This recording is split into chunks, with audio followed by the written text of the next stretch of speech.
Hello there and good evening. You're watching NTV Tonight. Welcome to Murder Tips. Now, on this week's episode, a man falls from a 7th-floor apartment in Lagos, and in that moment, the life of Nick Imudia comes to an abrupt end.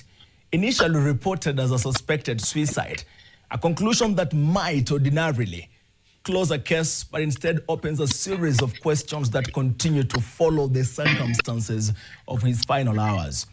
In the days that follow, a different picture begins to emerge.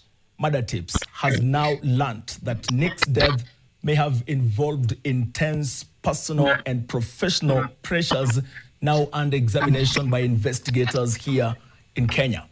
And now for the first time on national television, we can go into the personal WhatsApp communication between Nick Imudia, some women and lawyers who seemingly gave some advice to the business mogul, and that those women pushed him to death.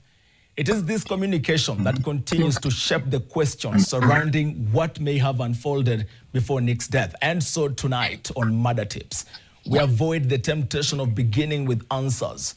We start with the trail that was left behind and the difficult task of following it without assuming where it leads. This is Murder Tips: pleasure, pressure, and suicide. I am Brian Obuya, and so it begins. Shabak, take it over.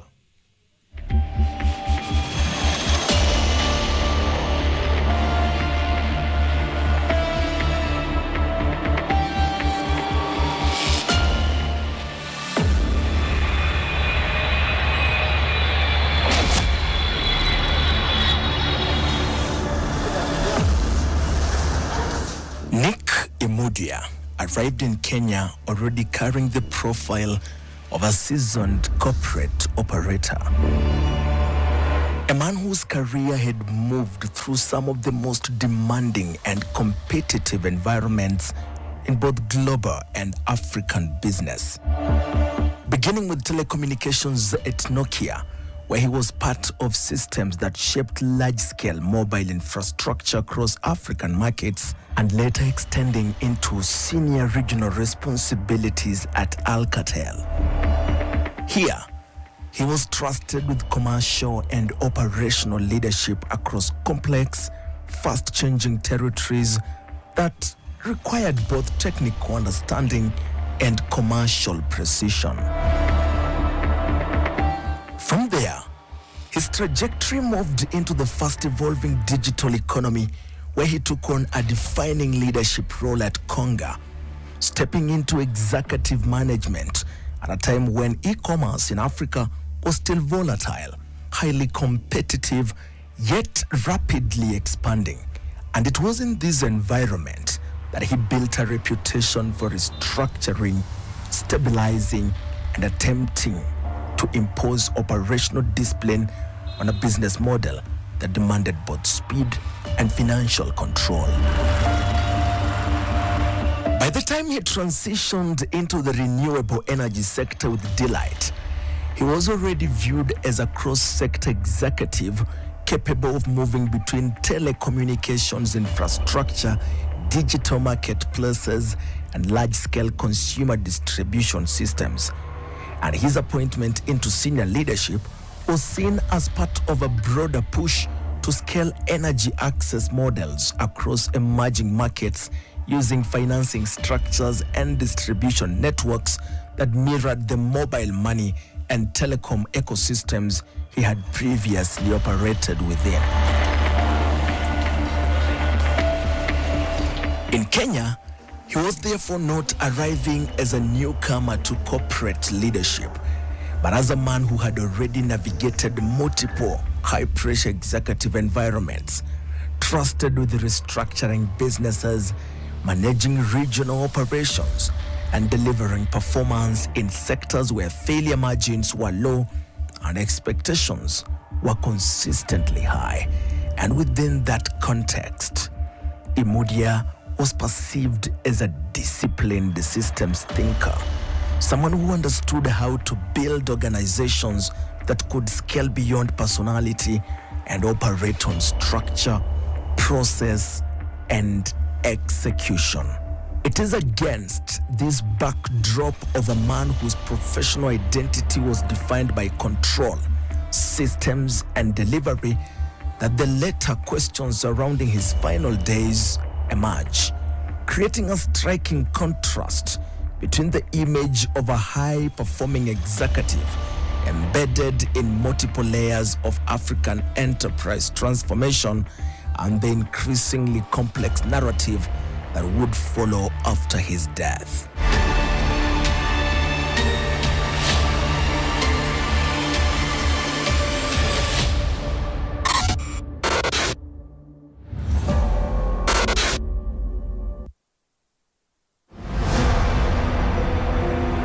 Welcome to the story of Nick Imudia, who died on June 25th, 2024.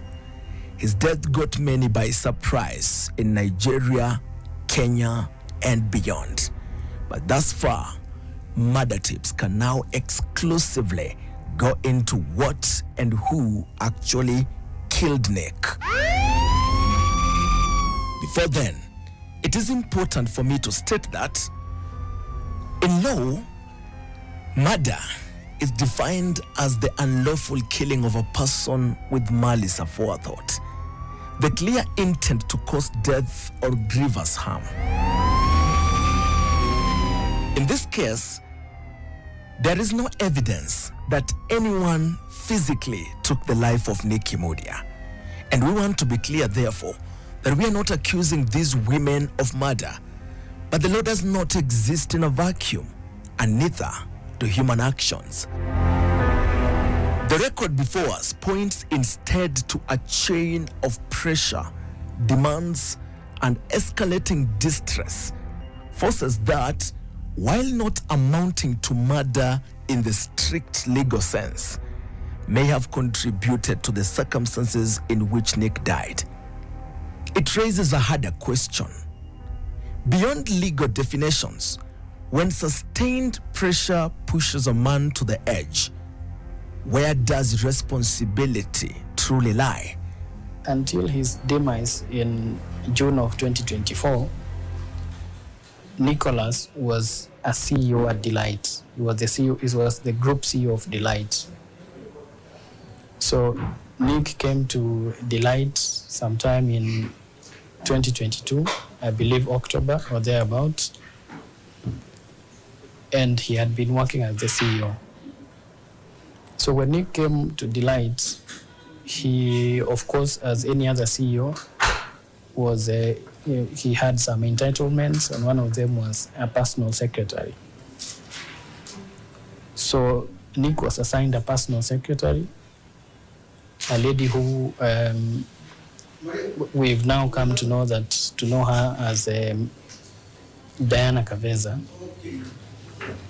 And she has been working for Nick as her personal assistant and his personal secretary. So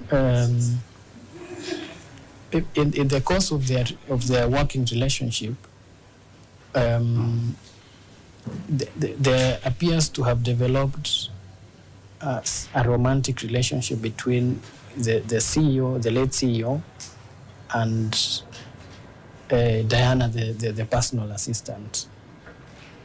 So the romantic relationship subsisted for quite some time, and I am aware that even up to the time that Nick passed on, the romantic relationship was still subsisting. That based on the communications reviewed, there were repeated references to concerns over reputational exposure, including threats as interpreted from the messages.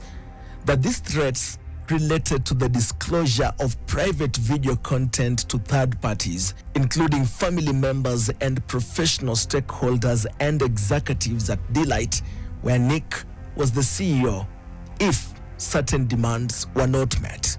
So in the course of this relationship, there are certain very disturbing events that took place. Diana Kaveza, the personal assistant, engaged in a very unusual and disturbing activity against the interest of her CEO, the late Nick.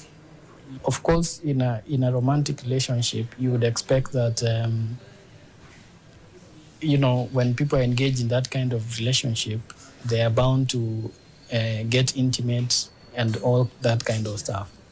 As this relationship went on, we realized that, or rather the evidence that we have points out that to the fact that Diana would be the one now tasked to managing Mr. Nick's schedule. And also she was also tasked with, because as I said, they would be meeting regularly for, as a couple, people were dating in a relationship. So Mr. Nick trusted her with finding out or scouting out places where they would meet for the encounters. And Diana would do that occasionally, a number of times. So we know that the very many number of times that she did that, she took advantage of that, and she would clandestinely, without Nick's knowledge or explicit consent, record their intimate moments. So unbeknownst to Nick, this would happen for a long period of time. That is the classical definition of blackmail.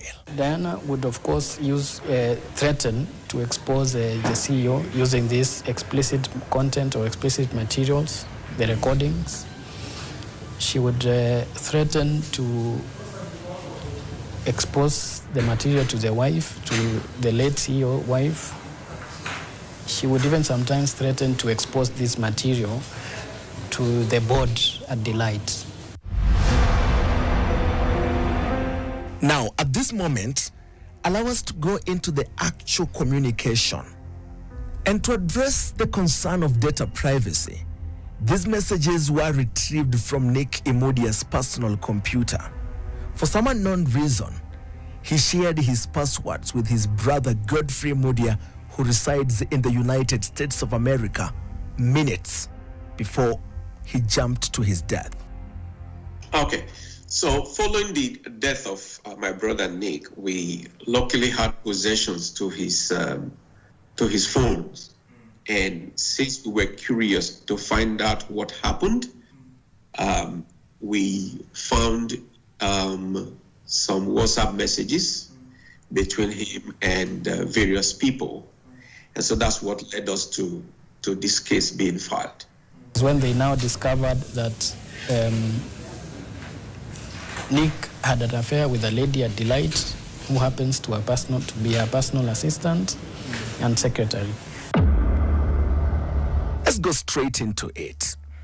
The moment Diana Kaveza became pregnant, the dynamic between her and Nick appeared to shift. What had once been framed as a workplace relationship began to unravel, with communication between them growing increasingly strained and confrontational. Murder Tips now turns to a series of messages exchanged between Nick, Diana, and others connected to this story. While tensions between them had surfaced earlier, our review suggests a more defined escalation beginning on November 12th, 2023 at 8:06 p.m. when Diana sent a message to Nick that would mark a turning point. First of all, if you really wanted to talk about this, you would have. This is just one of the many excuses you pull because you think I'm stupid. Whether I look at you or not, it doesn't make any difference. Secondly, all these conversations are just about you, your will, insurance, papers, your role, your marriage, etc. These things are the least of my concern. Are you aware that it doesn't take a child to lose all this? Your goal is to want the board or shareholders to trust you, but your child is where you draw the line. You're sending all this on WhatsApp and you're sending as if you want. Do you know I am documenting this for your child and not for me?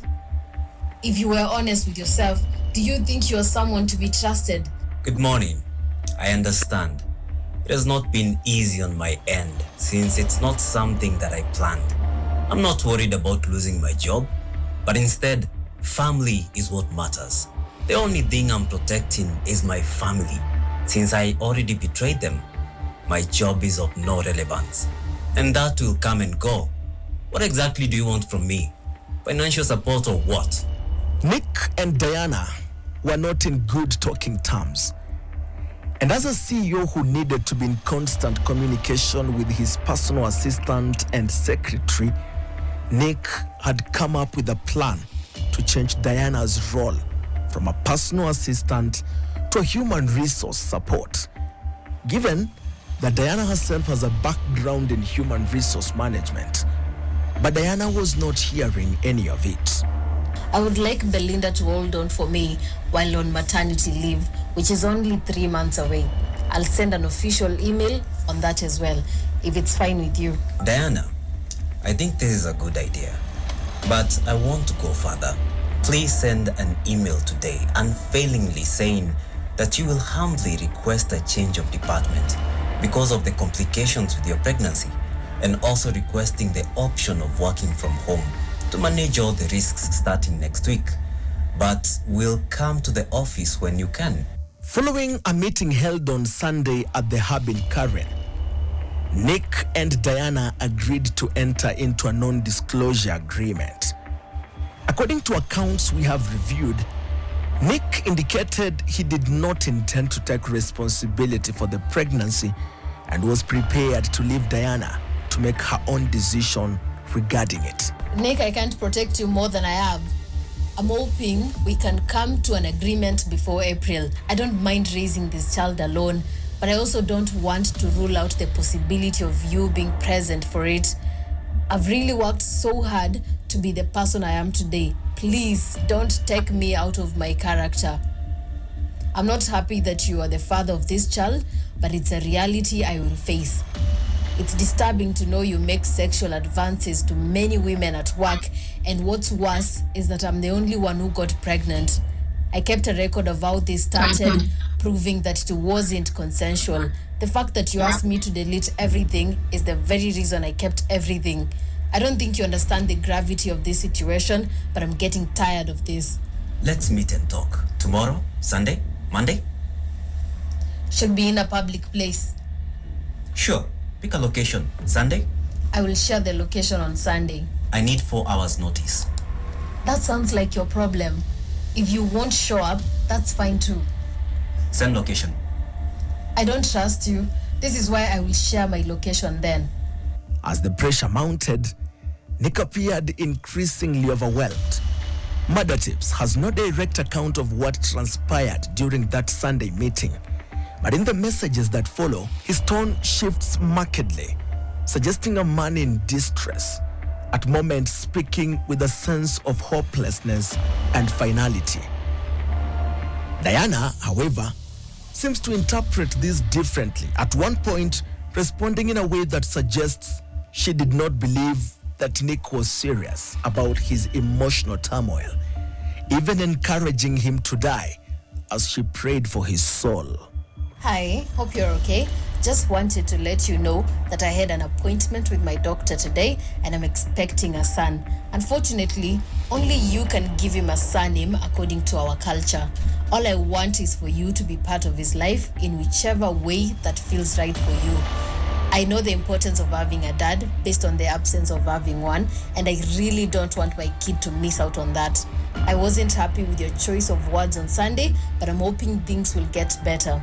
Meanwhile, our family lawyer is working through the details and will let you know once everything is okay. My whole life I wanted only one child, and I don't mind giving my all to it. The only thing I need from you is to take our child to a good school and just care for him, even in little ways. Doesn't have to be much.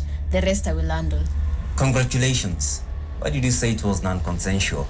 I have made a mistake that I'll pay for, but I can't afford to hurt my family and delight when they hear I raped my assistant, as you put it, which is a big lie. But you've won, and if something happens to me, you should know I did everything out of goodwill. I am waiting for your lawyers. and how unreasonable your demands are before I decide my fate. I am waiting. Non-consensual doesn't mean rape. You of all people should know this. Congratulations. You have won. I'm ready for my consequences. Good night. Why do you hate your own child like this? You should have just said you don't want anything to do with it. How can you call educating your own child unreasonable demands? There's nothing you have done out of goodwill. I've tried, so whatever happens, happens. And if our demands are unreasonable, then no need to present them to you. Fate will decide. It's okay, Diana. I'll take the consequence. I have no reason to leave if my family, kids, and delight will hate me. You have not made any demand. If they are reasonable, I give it. It's okay. I will say my goodbye. Maybe you say it's a bluff, but nothing to live for. I cannot afford to engage with your mindset. There is absolutely no need to present anything to you.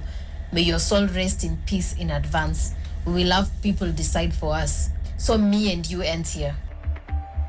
But as you will see, Nick and Diana won't end there.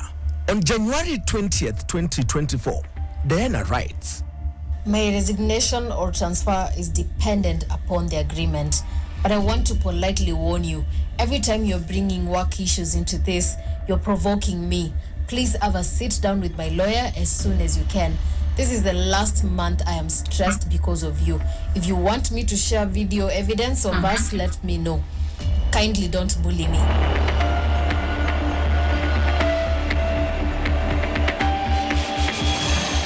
Now, I'll come to that agreement shortly. But just before that, Diana sent Nick the video in question, an action that, based on our review, appears intended to exert pressure on the CEO on how serious the leakage of these videos and other content was.